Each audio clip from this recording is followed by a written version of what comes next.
Hello, my name is Michelle Nguyen, and this will be my third blog entry. I'll be interviewing Monica Gonzalez for the teacher interview. So, Monica, go ahead and introduce yourself.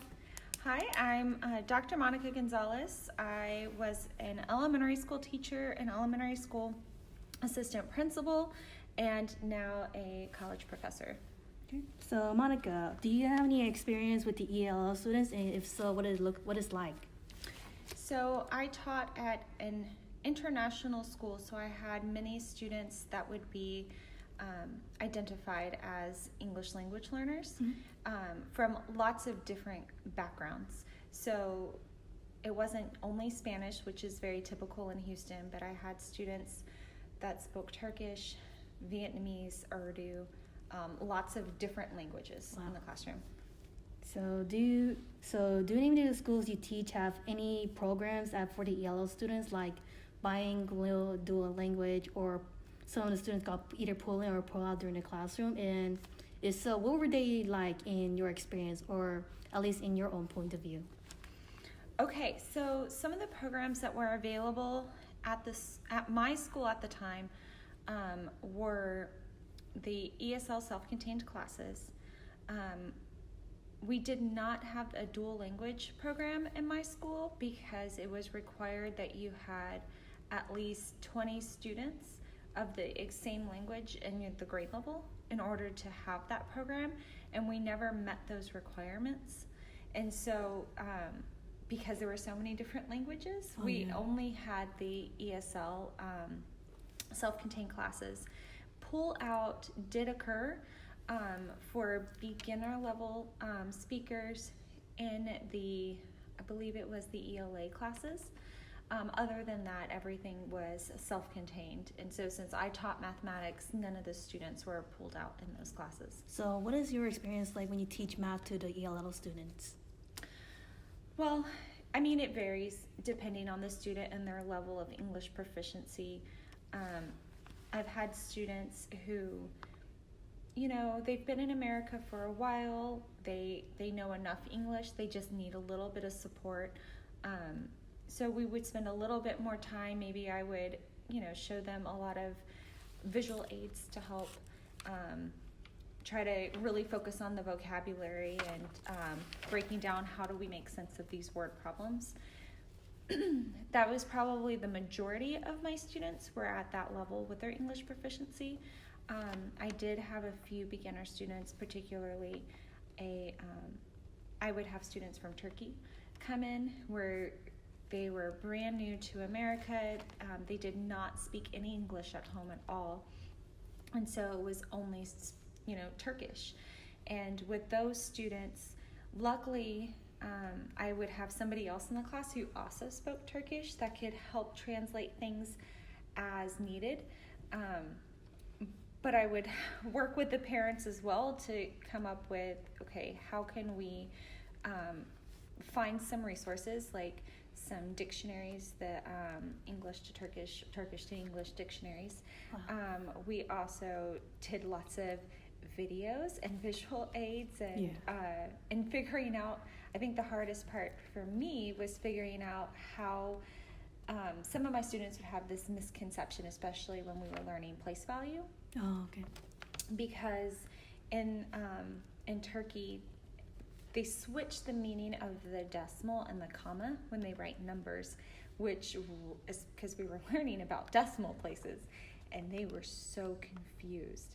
And once we figured that out, then we were able to help the student, guide them in this misconception they were having, and also help me be more explicit with them about what this means. And it takes, it was fine working with these students, and what's fun is that with those students, every success was celebrated, right? Yeah. Where some of the English, the native English speakers, it wasn't always a big deal, but with those students, they always seemed like they wanted to learn, like they appreciated it when the teacher went out of their way to really help them, and then and they were happy and excited and wanted to learn. So it was a really cool experience. It was nice to see them happy when they learned something.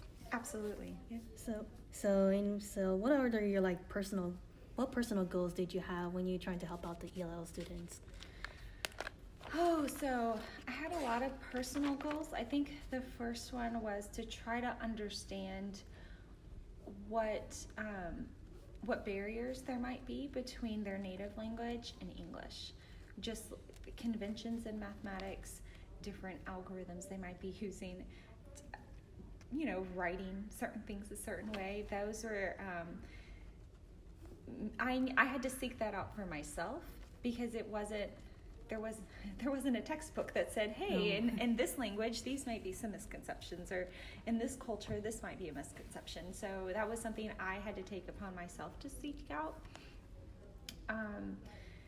I think the other thing too is it made a difference whenever you went out and you tried to actually learn a few words from the language as well. The kids got excited because then it made all of a sudden they were the expert. They weren't coming into this place where they don't know anything and they're having to learn everything. And if you're learning something new for the first time, you may make a mistake and it kind of positions you in this an inferior way. But if you reverse that and say, well, I want to learn some things from your language as well, then all of a sudden they're positioned as the teacher, and they're so much more willing to work with you if they've already kind of built this trust that you have with them. That sounds nice. Mm-hmm. So I think you explain a lot, like how you assess your students' knowledge in the math content. What about when they're trying to learn their English or trying to improve their English skills? How do I assess them? Yeah, assess their knowledge. So in order to know their English skills, particularly the reading, writing, listening, and speaking, right? Mm-hmm. So you have to give them those opportunities in class to actually do that. And so I did a lot of group work where the students had the opportunities to talk to one another. And I was totally fine with them speaking their native languages, but they would also have to practice giving their answer in English as well. We'd always have this kind of classroom environment where it wasn't scary to try to say something in English. And we celebrated, and if you needed help, it was fine to ask somebody, like, in their native language, how do you say this? And it was a supportive kind of environment. So I gave them those opportunities to do these things, including reading. I know in math people think, well, you don't read a lot, but word problems, everything that they do in mathematics nowadays is all word problems. And so learning how do you break down that text and find vocabulary in there that makes sense, those are all reading skills that we had to develop as well. Okay.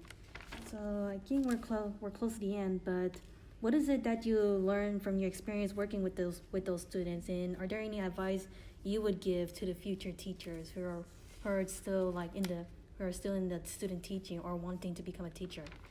So I think the biggest piece of advice I can give pre-service teachers is that it's not about the limits the kids actually have, it's the limits you put on them. Oh, okay. So it's all about what you expect those students to be able to do.